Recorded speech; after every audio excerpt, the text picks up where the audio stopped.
Hey guys, JC here with a bonus video for The Wolf Among Us episode 3.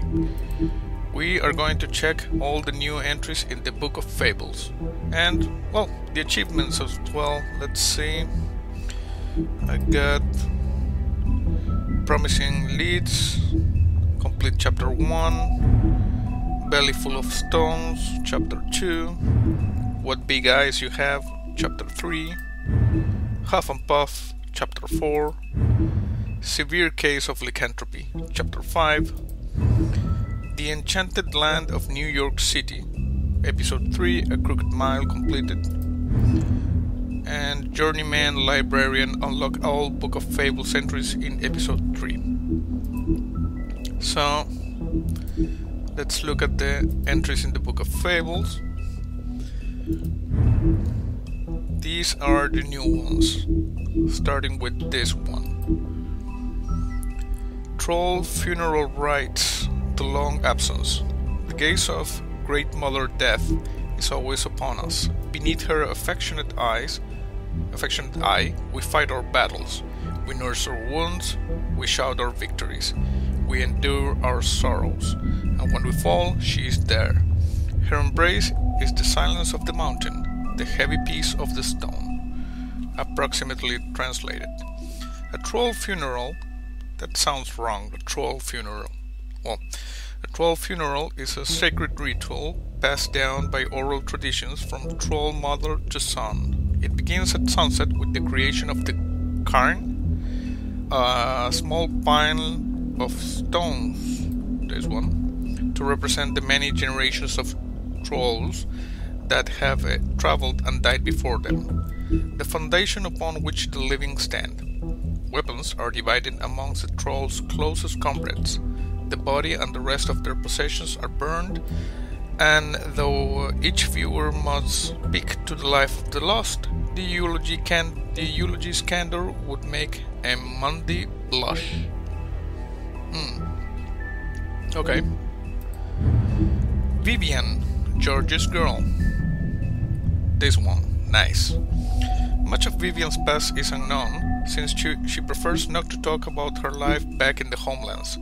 She wanted to start fresh in Fabletown, but she finds herself working for Georgie at the Pudding and Pie. It's not a terrible life. Georgie took a liking to Vivian, so he doesn't make her take jobs at the open arms. Instead, she plays hostess and helps Georgie ensure complete customer satisfaction. Yeah, she's the hostess.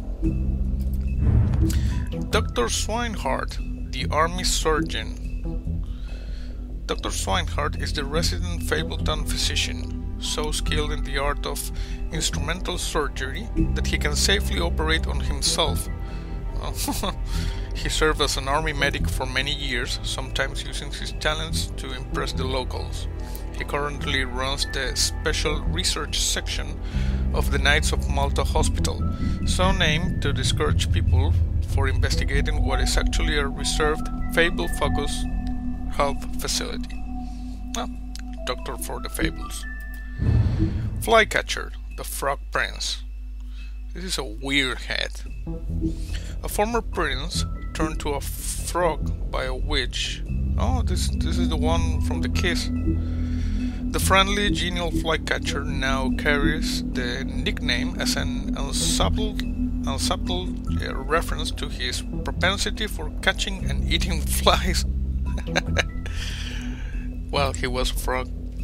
His wife and their children were brutally murdered back in the homelands, a fact he attempts to deny himself by committing to a series of endless tasks and janitorial duties. This guy is pretty big in the Fabletown, the Fables stories. Headless Horseman, the Hessian spirit. Thought to be the spirit of a particularly fearsome, especially macabre German military contractor. The Headless Horseman lost his head from cannon fire during the Revolutionary War. Most famous for hounding Ichabod Crane one night in the woods of Sleepy Hollow, it is rumored that this phantom is only the most recent incarnation of a primordial demon, whose previous forms include a middle-aged chieftain who brandished a whip made from human bone, and a Scottish lord who was decapitated in a fight over shares of land. And there are those that think he doesn't exist and it was all a lie told by Ichabod Crane. The Triptrap Bar, the watering hole. The oldest bar in New York City, the Triptrap was established in 1725 in secret by Starkart, the legendary Viking and reprobate, as a place for fables to meet and drink and commiserate. Known then as the Grammarian's Tavern, weird name, he eventually lost it in a bet to a tribe of mountain trolls, who quickly renamed it and made it their own. Holly is the current proprietor, having inherited it from her mother when she died in a boating accident in the early 20th century. Aunty Greenleaf, the white deer. She's the witch that made the charms, Horticulturist, alchemist, and lover of animals, Aunty Greenleaf is one of the few rogue witches still living outside of the 13th floor, unsupervised and unrestricted.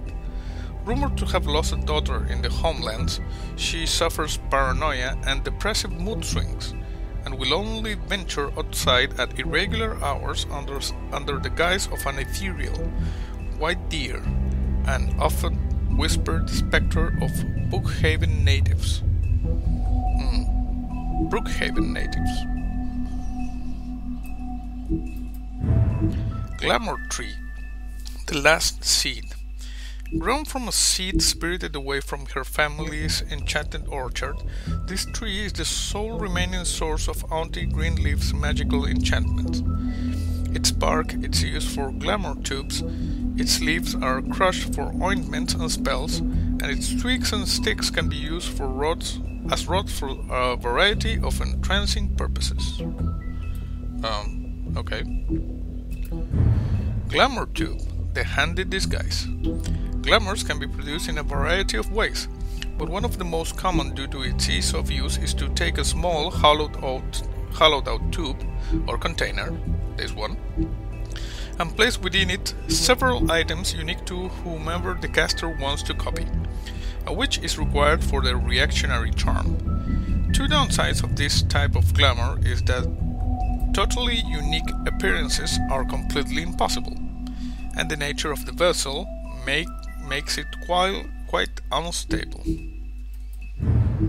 Ring of Dispel, the Arthurian band. Reputed to be fashioned by a Byzantine clan in an attempt to ward off a coven of witches. The Ring of Dispel, or Dispelling Ring, or Magic Cancelling Ring, eventually was given to Lancelot by the Lady in the Lake. Recovered by the business office after the emigration to New Amsterdam, it was assigned to Greenleaf for caretaking. Bloody Mary, the urban legend. This is the girl that broke Big's arm. She's quite vicious. The true story of the person known as Bloody Mary is almost completely unknown, even to Fables, most acquainted with its members. Her name, Mary, at least, is not up for contention, nor is her penchant for shocking violence, an inlaid resistance to magic and spells, and a strange ability to use any reflective surface as a portal, effectively shortcutting space and time. Thought by Mundus to be the wailing apparition of a childless ghost, though any evidence of that is as yet unseen. And she uses silver bullets, to fight and wound Bigby, as you saw in the last episode, in the last video for this episode 3. Okay, so those were the entries in the Book of Fables. I hope you enjoyed this video. That's it for now. See you next time.